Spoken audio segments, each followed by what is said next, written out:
안녕하세요 시청자 여러분. 오늘 금요일 이런 말 빼야지. 다시 오랜만에 하려니까 진짜 감이 잘 안 와. 근데 지난번에 네. 그 영상을 제가 가족들에게 들려줬더니 이분 누구시냐고. 아, 좋다고. 너무 좋다고. 목소리만 좋습니다. 농담이 아니다. 목소리만 좋습니다. 네 얘기가 아니다. 네 옆에 있는 사람 얘기다. 이렇게. 자, 이원재 대표님의 콘텐츠와 김중배의 목소리가 함께하는 자, 랩 2050TV. 안녕하세요. 저는 김중배 이원재입니다. 예, 안녕하세요.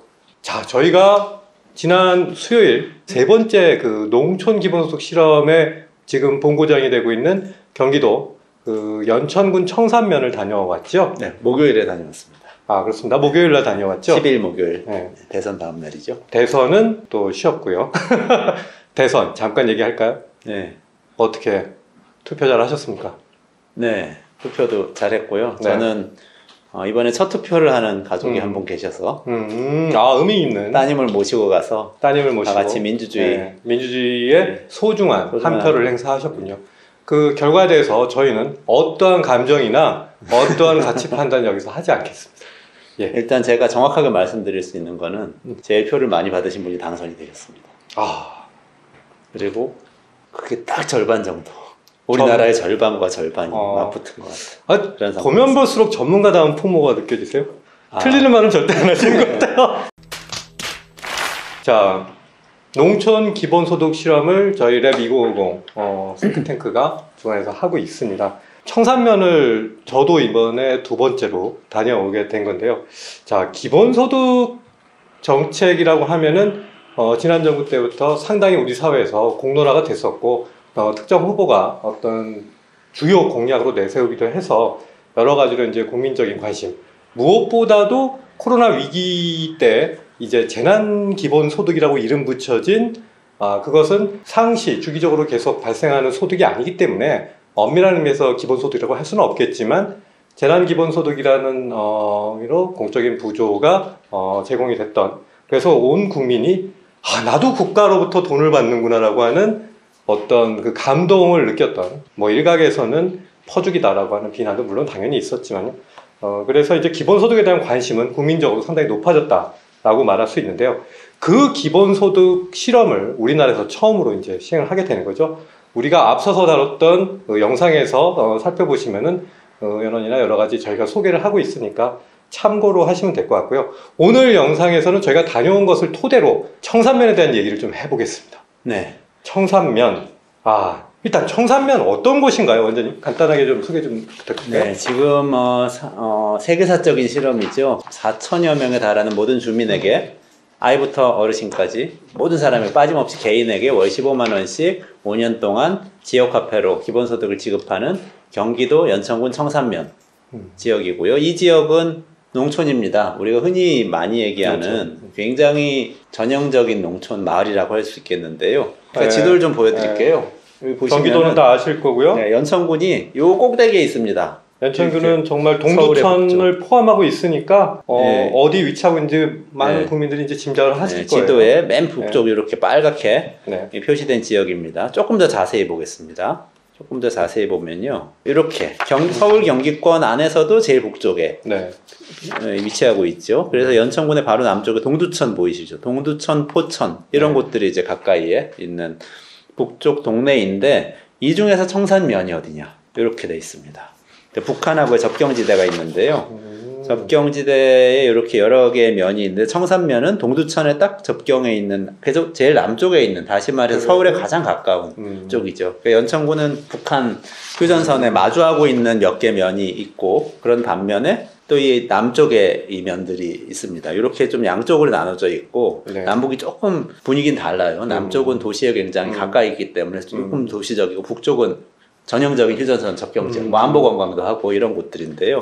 청산면입니다. 제일 남쪽에 노란색으로 제가 표시를 해놨어요. 연천군의 남동쪽, 그러니까 가장 옆으로는 포천시하고 동두천시를 마주하고 있는 그렇죠. 곳이라고 할 수 있겠네요. 그리고 여기 보시면은 여기에 전곡읍이 보이시죠?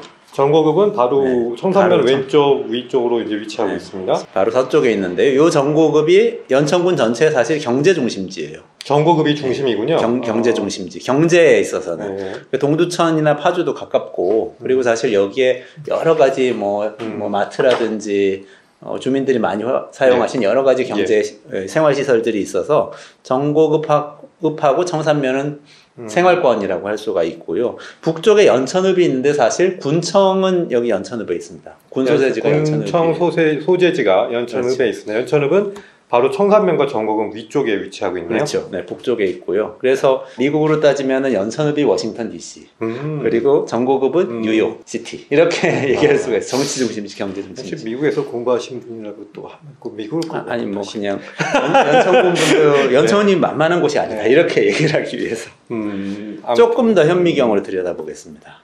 오늘 현미경 많이 갖고 오셨네. 우리가 세상을 볼 때는 망원경과 현미경을 같이 봐야 돼요. 그래서 우리가 기본소득이라는 건 인류 전체의 어떻게 보면 보편적인 그런 기본소득이 궁극적인 꼴이기 때문에 망원경으로 봐야 되는 굉장히 비전이 있는 그런 정책인 반면에 사실 실험을 할 때는 그 지역이 진짜 어떤 곳이고 어떤 사람이 있는가를 잘 봐야 됩니다. 청산면을 보면요. 면 안에 리의 구조를 조금 이해하는 게 지역을 이해하는 데 좀 도움이 돼요. 여기 보시면 청산면 안에서 남쪽에 초성리역이라고 표시된 부분이 있을 거예요. 초성리. 네, 초성리역 주변이 초성리입니다.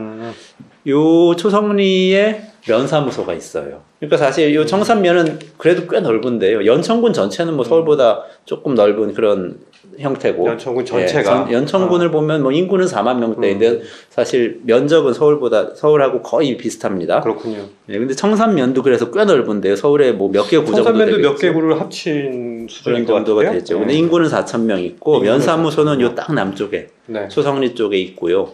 여기가 어떻게 보면 청산면에서는 도시 지역이에요. 행정 중심지고 요 옆쪽에 바로 전고급이 있고 바로 남쪽에 동두천시가 있고 이런 지역인데요. 그 위쪽을 쭉 보시면은 궁평리라는 데가 보일 거예요. 궁평리. 네, 여기 372번 국도 조금 북쪽에 보입니다.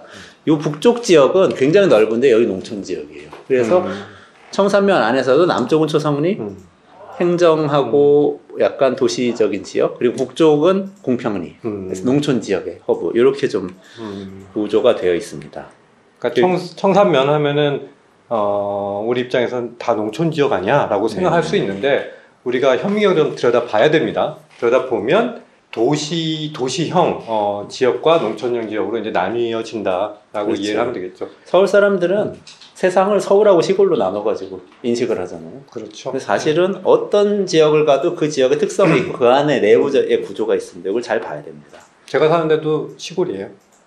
서울에서 종로. 세검정은 아무리 봐도 시골입니다. 종로 안에 시골.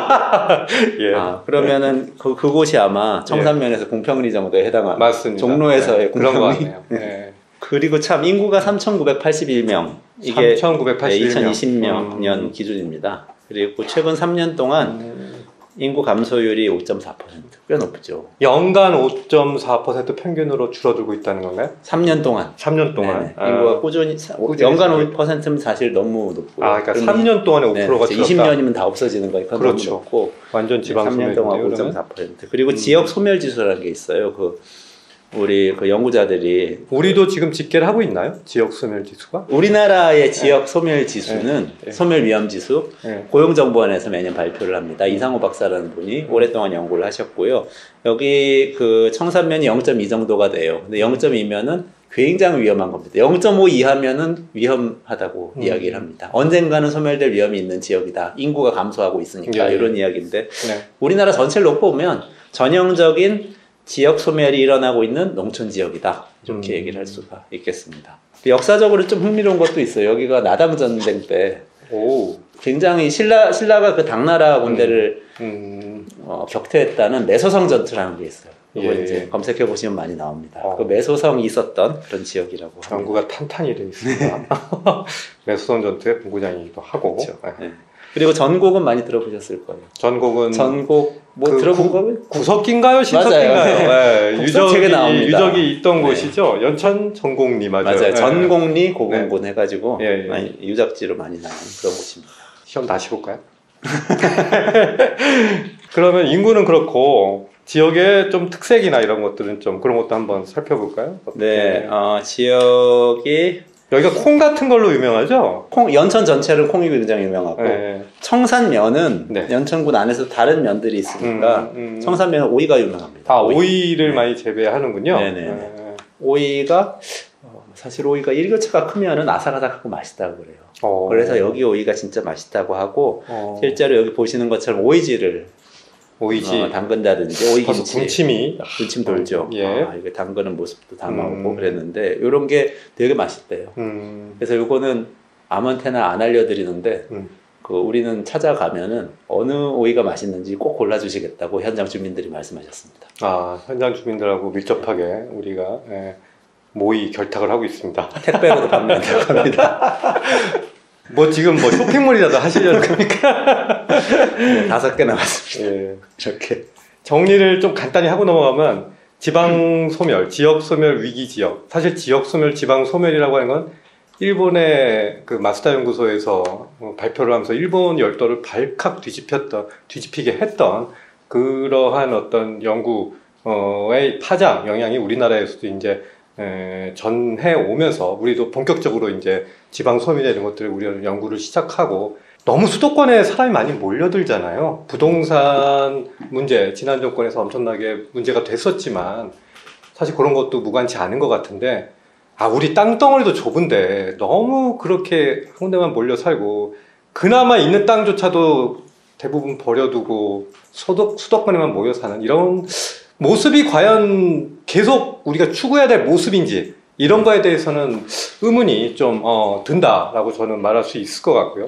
그런 면에서 끊임없이 인구가 떠나는 지역에 대해서 우리가 왜 떠날까를 고민하고 안 떠나게 또는 새롭게 뭔가 활성화돼서 새롭게 뭔가 거기서 자라나고 키워주는 이런 것들을 고민하는 건 좀 필요하다고 봐요. 그런 의미에서 이번 기본소득 실험이 전 매우 좋은 계기가 됐으면 하는 바람이 있는데 조금 더 덧붙일 지역의 특색에 대해서 말씀들이 좀 있으실까요? 네, 청산면이 사실 아픔이 많은 곳이에요. 그 아픔을 제가 조금은 개인적으로 같이 느껴볼 그런 대목들이 있어요. 예를 들면 좀 긴장하고 듣겠습니다. 한센인 마을이 한센인 정착촌이라고 해서 1970년대 주로 많이 만들어졌고 전국에 한 100개 정도가 있었습니다. 지금 막 줄고 있어요. 지금 한 80개 남았을 겁니다.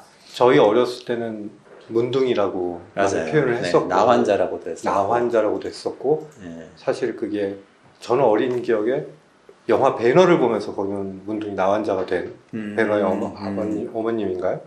그때 이제 저는 알게 됐던 것으로 기억이 나는데 나환자라고 하는 게 끔찍하죠. 사실은 한센병이라고 저는 쓰는데 거기 정착 마을이 있었군요. 그렇죠. 저는 이제 개인적인 경험이 어린 시절에 한센병원이 있는 국립한센병원이 있는 소록도에 살았던 기억이 있어요. 소록도에 사셨었어요? 네네네. 아주 어릴 때 초등학교 전인데요. 저희 뭐 가족들이 거기 이주하셔서 거기서 일하셨던 그래서 따라갔었던 거죠. 어린이일 때. 거기 직원으로 일하는 아버지를 따라서 정확히 간 건데, 거기가 병원이잖아요. 네. 근데 한센인들은 옛날에는 사회에 한센병이 딱 걸렸다는 게 발견되면은 바로 막 격리를 시켰어요. 그리고 강제 이주를 시켰어요. 사실은 뭐 최근에 인권위에서 조사도 하고 그랬는데 사실 반인권적인 거죠.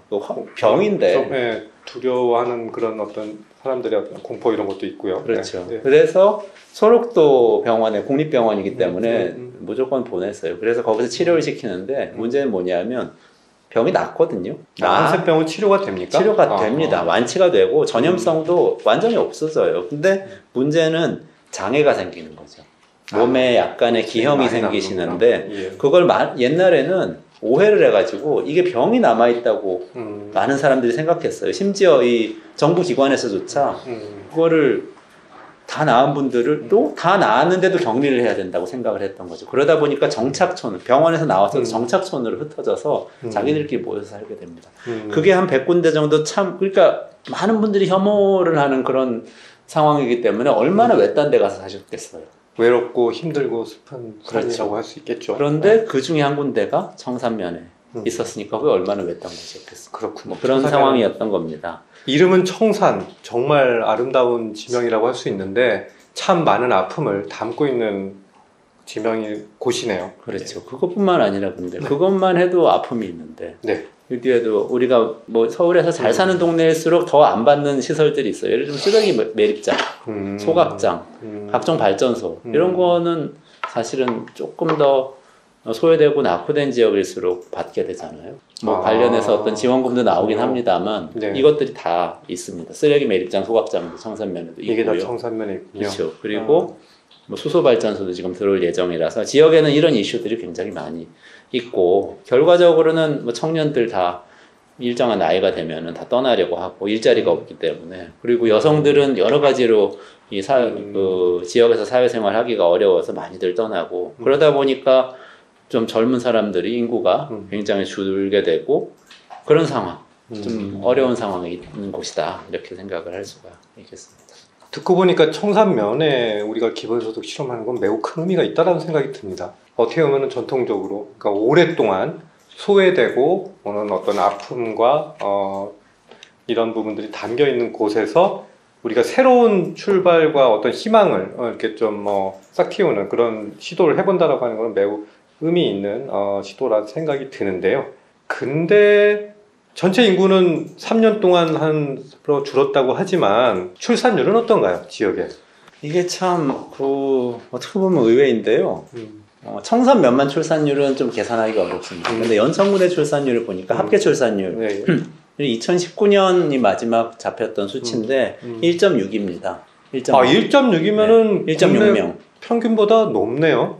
그럼요. 전국 평균이 2019년에는 0.9명이었어요. 그러니까요. 0.9명. 1이 안 되게 떨어졌다고 해서 엄청 충격적인 어떤 영향도 있었는데. 그렇습니다. 그리고 작년 같은 경우에는 0.8대로 떨어졌죠. 작년에 0.8대로 떨어졌고. 서울은 작년에 0.6대였어요. 그러니까 사실 출산율은 높은 겁니다. 연천군은 높은 곳이죠. 저희가 갔을 때도 그래도 학교들이 좀 보였었던 것 같아요. 그렇죠. 네. 청산면에 청산중학교가 있고요. 거기에 지금 한 40명 정도 학생들이 있고. 근데 점점 입학한 학생들은 줄어요. 왜냐하면은 출생은 하는데 떠나는 거죠. 다들 청산면에서 옆에 그래도 도시지역이라고 할 수 있는 전고급으로 학교를 보내고 또 거기서 동두천으로 의정부로 결국엔 서울로 쭉 이렇게 보내는 과정이 있어서 출산율은 높지만 인구댐 역할을 하는 거예요. 어떻게 보면 태어나서 여기서 자라면서 점점 서울로 빨려 들어가는 이런 구조를 가지고 있어서 지역에서는 조금 소외감도 높고 이런 문제들이 있습니다. 어렵군요. 이번에 기본소득 실험을 하게 되는 그런 것들이 이제 뉴스로 해서 많은 어떤 지역의 주민들이 알게 되셨을 거고 어떤 그 영향이랄까 기대랄까 이런 것들도 좀 궁금해지는데요. 현장 분위기, 물론 저도 좀 느끼긴 했지만 제일 많이 다녀오셨으니까 지역의 분위기가 좀 달라지는 그런 어떤 느낌이 있나요?